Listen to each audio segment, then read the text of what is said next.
Cette semaine se tient à Tunis le Forum social mondial. C'est en gros tout ce que le monde compte de mouvements sociaux, d'ONG, de collectifs, bref, des contestataires, Sarah. Oui, c'est 4 jours de conférences et de débats, de propositions alternatives aux politiques néolibérales. Alors, comment est né le Forum social mondial ? C'est né en 2001 à Porto Alegre, au Brésil. Ouais, c'était le premier Forum social mondial. Voilà, exactement. Et c'était 2 ans après les mobilisations et les manifestations de Seattle. Alors, je te rappelle que c'était en 99. C'était pour s'opposer à l'OMC, l'Organisation mondiale du commerce. Mais grosse mobilisation à l'époque. Énorme mobilisation. Dans toute la ville. Et c'est le premier grand blocage d'un sommet qui a réussi à faire que ce sommet soit totalement un échec. Et le mouvement intermondialiste est né là-bas. Et le mouvement intermondialiste est né là-bas.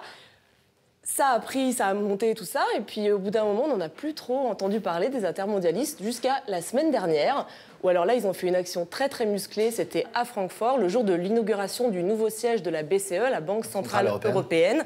Vous pouvez le voir sur les images, ils étaient plus de 10 000 venus de toute l'Europe à s'être mobilisés à l'appel du réseau anticapitaliste Blockupy.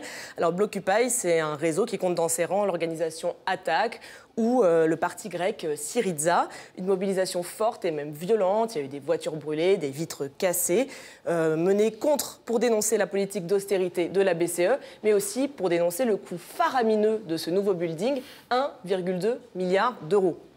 Alors de manière peut-être un peu moins violente, mais avec des idées tout aussi radicales, la 15e édition du Forum social mondial propose des solutions et s'impose comme l'anti-Davos.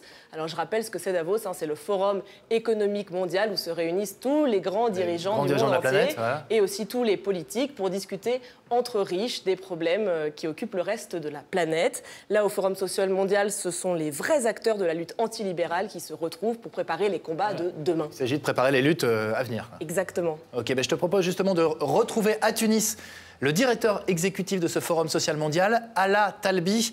Vous êtes un militant tunisien des droits de l'homme. Vous avez activement participé à la révolution tunisienne. Le Forum social mondial a donc été maintenu malgré les attentats de la semaine dernière. Il n'y a pas eu d'hésitation de votre part, aucune ? Aucune hésitation. En fait, on a vite dépassé l'état de panique juste après les attentats du musée de Bardo. Et après, on était entouré de beaucoup de militants et activistes de partout dans le monde qui nous ont soutenus. Et c'est pour cette raison qu'il n'y avait pas d'hésitation pour l'annulation du forum. Alaa, redoutez-vous que le gouvernement tunisien ne radicalise sa politique antiterroriste au détriment des droits de l'homme ? Je ne cache pas qu'on a peur. Donc on a peur qu'ils vont toucher les acquis de la révolution tunisienne. Je parle de la liberté d'expression, je parle de la liberté de se manifester, la liberté aussi d'opinion. Et on craint aussi qu'il y aura une nouvelle loi antiterroriste. Mais même les institutions aujourd'hui en Tunisie sont des institutions politiques fragiles et il y aura beaucoup de travail encore à faire. Donc c'est pour cette raison, peut-être ça la spécificité de la Tunisie, que la société civile tunisienne elle est toujours en état d'alerte, elle est toujours vigilante pour sauver la situation et pour qu'on échappe à un tel détournement. Alors, vous dites souvent, il ne faut en aucun cas paniquer parce que nous sommes une très jeune démocratie.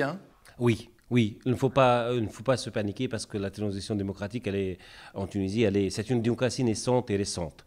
Et donc, nous, on croit qu'il faut aussi attendre beaucoup de temps, peut-être des années encore, afin de consolider l'expérience démocratique en Tunisie.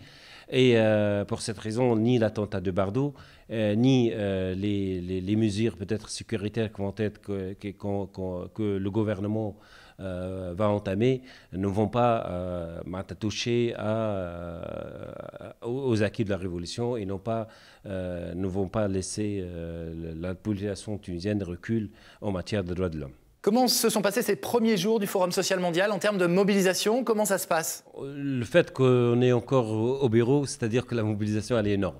Donc il y avait beaucoup de monde en fait, soit au campus universitaire Al-Manar, soit aussi à l'avenue Bourguiba, soit ici au bureau de comité d'organisation. Il y avait une forte mobilisation internationale, il y avait une forte aussi une forme de solidarité internationale et des mouvements sociaux, des activistes, mais aussi de la société civile à l'échelle internationale avec son homologue tunisienne. Pour vous, la grosse participation à ce forum, qui pourrait mobiliser autour de 70 000 personnes, ce serait la meilleure réponse aux terroristes ? Ça va être la meilleure réponse au terrorisme. Ça va être aussi la meilleure réponse à ceux qui craignent que la Tunisie est finie après l'attentat de Bardo. Mais aussi, ça va donner de l'ampleur au travail de la société civile tunisienne et surtout à entamer, à créer les débats autour des vraies questions aujourd'hui, qui sont les questions sociales, les questions économiques et la question culturelle aussi. Parce que, et là c'est le message de la société civile tunisienne, ce n'est pas seulement les solutions sécuritaires qui vont sauver la Tunisie du terrorisme, mais aussi c'est de créer des débats autour des vraies questions sociales et économiques. Sarah, tu as une question ? Oui, le mouvement altermondialiste a été moins visible ces dernières années. Comment est-ce que vous l'expliquez ? Historiquement parlant, les mouvements altermondialistes, surtout autour du Forum social mondial, c'était au Brésil. Et après, ces dernières années, les 4 dernières années, il y avait ce glissement vers le monde, vers l'espace méditerranéen, l'espace africain, l'espace arabe. Et je crois que les mouvements altermondialistes dans cette région, elle est encore des mouvements récents, n'ont pas réussi et n'ont jamais réussi à avoir aussi des alternatives politiques. Et c'est pour cette raison, ils ont besoin, ils ont réussi ces dernières années à avoir de l'expertise. Et je crois que c'est à travers cette édition du Forum social mondial, je crois qu'ils vont réussir à débattre des vraies questions politiques. Merci beaucoup, Ala, de nous avoir accordé quelques minutes de votre temps, que je sais précieux en ce moment. Bon forum. Il y a à peu près combien de personnes en ce moment ? On estime avoir 60 à 70 000. Ok, merci à vous. Bon forum. Merci à vous.